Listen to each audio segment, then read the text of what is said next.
In 2003, something insane happened. Mike Myers played as the Cat in the Hat in a new Dr. Seuss movie, and it was maybe one of the most terrifying children's movies that ever got released. The prosthetics were insane, it was like the Grinch level prosthetics. And Mike Myers played a very chaotic cat, not as similar to like the book Cat in the Hat or the cartoon Cat in the Hat. This one was just crazy, and he had a little bit of like Toon Force to him. He could switch disguises, he could take a lot of damage and stuff like that. So today I wanted to make the Cat in the Hat as a D&D monster. So honestly, my wife and I watched this movie recently, and in the middle of the movie, I thought to myself, it would be really fun to put some Dr. Seuss characters into like D&D campaigns. So the Cat in the Hat's going to be the first one because I think he might be the most iconic. So a couple of things that I want to be the case here.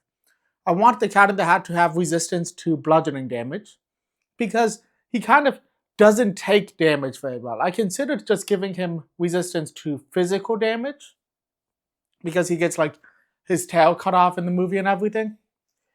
But I think we'll do resistance to bludgeoning damage to give him that cartoony feel. I want him to be able to switch looks very quickly. So similar to like he disguised self, but instead of disguising himself, he changes costumes right away.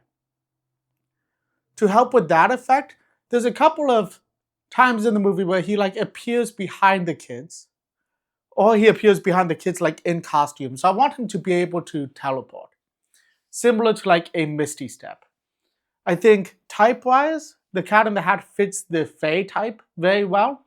So it could be like his version of Fae Step. He fits like the trickster vibe incredibly well. I want him to be able to regenerate HP each turn to make it a little bit harder to defeat him because he is like this kind of eldritch being. I guess we could have made him that typing instead, but I think we'll keep him as the Fae. I think it just fits really well. So I want him to regenerate some HP every so often. I want him to be able to pull stuff out of his hat.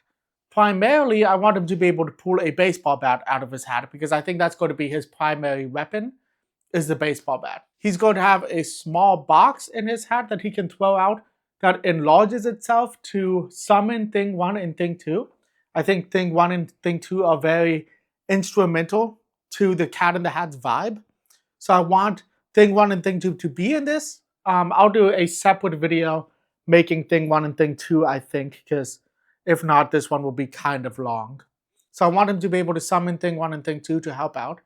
Maybe part of his face tap, I want him to trigger like an aura of fear. So he'll emanate like 30 feet of fear or something. So I want him to be able to do that. I think that would be great. Because honestly, every time he appears behind the kids, he kind of terrifies them. And he's terrifying. Like, this is probably the scariest Dr. Seuss character we've seen so far, is Mike Myers as Cat in the Hat. I'm going to give him Spider Climb because he can climb on walls and stuff like that in the movie, so we'll give him Spider Climb. I think that will be great. And then we're going to use that box that summons Thing 1 and Thing 2. If it gets left open, we're going to have the box start to warp reality. So that gives a little bit of urgency to the players during the fight to try to close the box while also trying to fight Cat in the Hat. I think in the fight there's a couple of options. You could have the Cat in the Hat kind of playing with the characters. So he's not doing as much damage as he could be doing. He isn't worried about his health because he can regenerate. And he's just being kind of a goofy guy.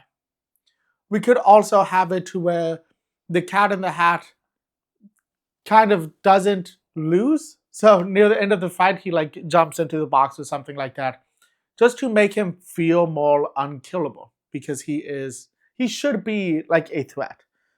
Even though he should be a threat, I think I want to make him a CR10 monster. That way it's not too strong. I have a tendency to homebrew monsters like this and just make them like CR20 or 18. Like, I go really high most of the time, but I think we're going to stick with the CR10. I do want to give him feline agility so that he can move faster. So it lets you move, I think, half of your movement speed more. He's going to have a claw attack because he is a cat. So we're going to give him a claw attack and a bat attack, like a baseball bat. The claw attack will do 2d10 plus 4, which is pretty high for a claw attack, but pretty standard for a CR10 monster. The bat will do 2d10 plus 4, but it will also do an additional 2d6 psychic damage. I am using the Summer Aladrin as a baseline for his stat block, which is normally what I do, is I'll try to reskin a different monster. So his hit points are going to be the same as the Summer Aladrin at 165 HP. His AC is going to be a point lower. I put him as an 18 natural AC. You can keep the 19 if you want to. I think it would still work pretty well. His movement speed is 30 feet, which is fine because that's the same movement speed as the Tabaxi, so that's not like a concern for me. He is a cat, so I wanted to make sure he was fast enough. I am going to make sure he has dog vision because in my mind, cats should have dog vision. I hate when they don't.